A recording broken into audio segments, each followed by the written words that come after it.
Cordial bienvenida a los estudios de Digital Noticias al psicólogo Julio Trejo. Con él vamos a dialogar sobre cómo impacta todo lo que estamos viviendo, esta ola de violencia en el país, sobre todo en el estado psicológico de las personas. Psicólogo Trejo, bienvenido. Buenos días, estimado Walter, gracias por la invitación. Y sí, el tema de hoy día es muy importante porque la violencia no solamente afecta a nivel social y político, sino también afecta en el estado psicológico. ¿Cómo podemos evidenciar esto? Sentémonos a ver las actividades cotidianas de todas las personas. Hace pocos días teníamos un hecho que conmocionó a la sociedad. Teníamos un dispositivo explosivo que habían colocado en un centro comercial. Imaginemos las personas que estaban en ese día compartiendo con su familia, de pronto de compra, de pronto de ir al cine, y cuando se enciende la alarma de que en ese momento había un explosivo, seguramente estas personas por algún largo tiempo ya no querrán ir a compartir con su familia. Sobre todo los niños. Más que nada los niños, que son los más vulnerables en estas situaciones. Entonces ahí vemos cómo la violencia va modificando el comportamiento de las personas y estamos en una sociedad actualmente en un estado de indefensión. ¿Qué quiere decir estado de indefensión? Que no sabe cómo defenderse ante quizás la poca respuesta de los organismos estatales, de quien la sociedad realmente ha perdido la confianza, sí, porque son los que están llamados a eso. Pero a veces como que le lanzamos la culpa solamente al gobierno, y hablo del gobierno que esté, porque esto no es algo de este gobierno. Correcto. Toda la vida ha sido el problema de la inseguridad, que ha ido creciendo, sí, eso es cierto, pero ¿por qué no hacemos un mea culpa a los padres de familia que le permitimos a nuestros hijos tener videojuegos en donde gana el que mata más personas, en donde gana el que humilla a su compañerito, y todo este tipo de cosas que a la larga también son semillas que se siembran y que dan fruto, doctor? Por supuesto, estimado Walter, es que la violencia es un fenómeno también estructural y esto viene desde la base de la familia. Actualmente la familia está un poco desconfigurada, no hay el control y el seguimiento que se tiene que hacer a los niños. Hay una situación lo cual nos culpan a los psicólogos, que nosotros supuestamente hemos dicho que al niño no hay que invadirle su espacio. Eso es totalmente falso. Al niño hay que hacerle seguimiento de sus actividades, con qué amistades se está reuniendo, qué tipo de contenido ve en las redes sociales, porque de ahí parte mucho del moldeamiento de la violencia. La violencia en los niños, por ejemplo, entra por medio de un fenómeno conocido en la psicología como aprendizaje social, es decir, se aprende por modelaje. Entonces, cuidado con lo que los niños ven en las redes sociales. Y esto también va como parte de prevenir esta violencia y cómo nos afecta. Hay que evitar, por ejemplo, compartir cadenas, compartir videos violentos, muchas veces en el afán de preocuparnos para que otra persona vea lo que está pasando. No, eso es morbo nada más. Es morbo, pero eso incrementa este estado de inseguridad de las personas y los estados de ansiedad se van a disparar, estimado Walter. Correcto, y escuchamos a la persona decir, Dios mío, qué terrible.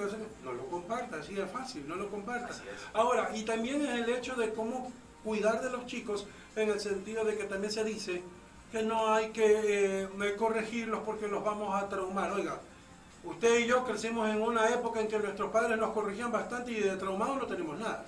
Al contrario, usted tiene un título profesional, quien habla también, mis compañeros también. Y más bien le estamos dando la oportunidad a los chicos de creer que en el facilismo y justamente gracias a la violencia, entonces yo hago dinero fácil porque me convierto en sicario. Y eso para mí es mi profesión. De hecho, muchos chicos en encuestas han dicho que lo que quieren es hacer dos cosas, o influencers o sicarios. Exactamente, ese es el fenómeno actual que estamos viviendo con la niñez particularmente. También veíamos... Perdón, Julio. Dejo muy claro, no tengo nada en contra de los influencers, solamente lo puse como ejemplo. No tiene nada que ver lo uno con lo otro, pero en las estadísticas es lo que está arriba. Y hablemos en todo caso de lo que los chicos hablan del sicariato como una forma de vida, Julio. Así es, ese fenómeno que lo tenemos actualmente es una problemática social como tal. Hace días también veíamos en los medios cómo 3 niños de entre 11 a 14 años asaltaban en un semáforo, ¿no? Y eso tras otros hechos atrás. Las estadísticas nos dicen que este año se han detenido aproximadamente como a 300 jóvenes menores de edad en estos hechos de delincuencia. Entonces, ¿qué pasa? Que el acompañamiento de los padres tiene que venir del lado de la disciplina, de la correcta orientación. No tenemos que perder el horizonte de los padres. Nosotros los padres de familia estamos llamados a orientar a los hijos, correcto, no a permitir y dejar que cuando observamos una conducta a sobre pretexto de que no hay que tocarlos, no invadir su espacio. Ojo, no hay que recurrir a la violencia física, eso jamás. Pero sí el ser enérgico y establecer límites y reglas en el hogar para que el niño pueda entender que hay una sociedad a la cual hay que respetar, hay que seguir valores y reglas. Así vamos previniendo justamente la violencia desde su origen, desde la familia. Es verdad, no todo es culpa del Estado, porque la violencia siempre va a existir, eso es una realidad, pero hay que aprender a dar mejores seres humanos para enfrentar esta sociedad violenta que estamos viviendo actualmente. Yo creo que a la larga el tiempo le ha dado la razón a nuestras abuelas, a nuestros padres, que yo recuerdo cuando pedían los chicos de nuestra época, me incluyo, veíamos, no habían tantos juguetes sofisticados como los de hoy en día, pero queríamos, por ejemplo, usted recordará, las pistolas con balines o esas pistolas que disparaban unas cositas de caucho que se pegaban, y nos decían no, porque eso es peligroso, porque te puedes acostumbrar a que eso es normal. Y uno decía, un poquito exagerado, ¿no? Pero mire, pasa el tiempo y hoy vemos a los muchachos como lo que usted mencionó, y algunos que en redes sociales que salen jugando que son sicarios y andan en unas bicicletas corriendo y pasan y como que le disparan a un amiguito. A la larga el tiempo les está dando la razón. Entonces creo que es muy bien lo que usted dice, tarea de nosotros los padres de orientarlos, porque a ver, tampoco les podemos tapar el sol con un dedo. Los chicos tienen más acceso a la tecnología y a las redes sociales que nosotros. Lo que se puede hacer es explicarles y decirles, sí, estamos viviendo un clima de violencia, pero tú no puedes ser parte de eso y cómo evitarlo, ¿no? Es importante entender que esto del modelamiento de la conducta y el aprendizaje social también se da mucho por los contenidos que dejamos que los niños observen, ¿no? Correcto. Existen novelas de tipo violento donde se hace una normalización de la violencia, el uso de armas, incluso consumo de algunas sustancias. Entonces hay categorías en la parrilla de la televisión donde especifican este contenido es para mayores de 13 años. ¿Y qué hace un niño, digamos, de 9 años sentado a las 9, 10 de la noche observando este contenido?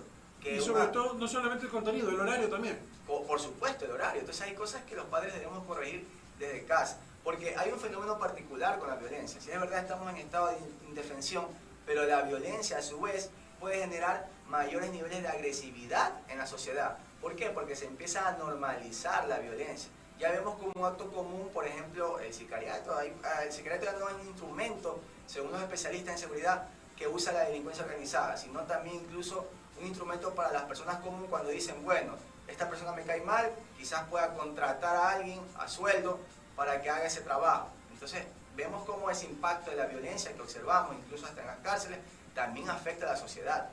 Y entonces la única forma de combatir esto, una de las formas más efectivas, es desde la base. No solamente poniendo más policías en las calles, que sí funciona, pero es como atacar no el problema de su raíz, sino desde la base de la familia. Muy interesante hablar con el psicólogo Julio Trejo sobre este tema. Lamentablemente el tiempo ya se nos terminó, pero creo que la recomendación que él ha dicho la podríamos resumir en lo siguiente. Los padres tenemos el control sobre nuestros hijos. Tenemos el control sobre nuestros hijos y no interesa si ya son mayores de edad. No pierden el estatus de ser hijos y usted y yo no perdemos el estatus de ser padres y tenemos que saber controlar.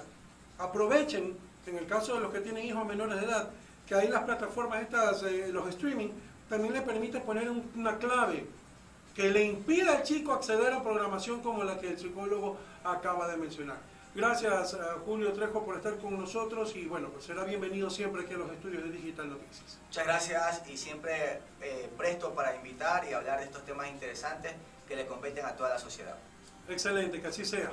Gracias a ustedes también por estar con nosotros en esta semana que, como lo había mencionado con anterioridad, ha sido bastante agitada y habíamos hablado de los fenómenos climáticos y nos habíamos olvidado también de los que la violencia nos dejó.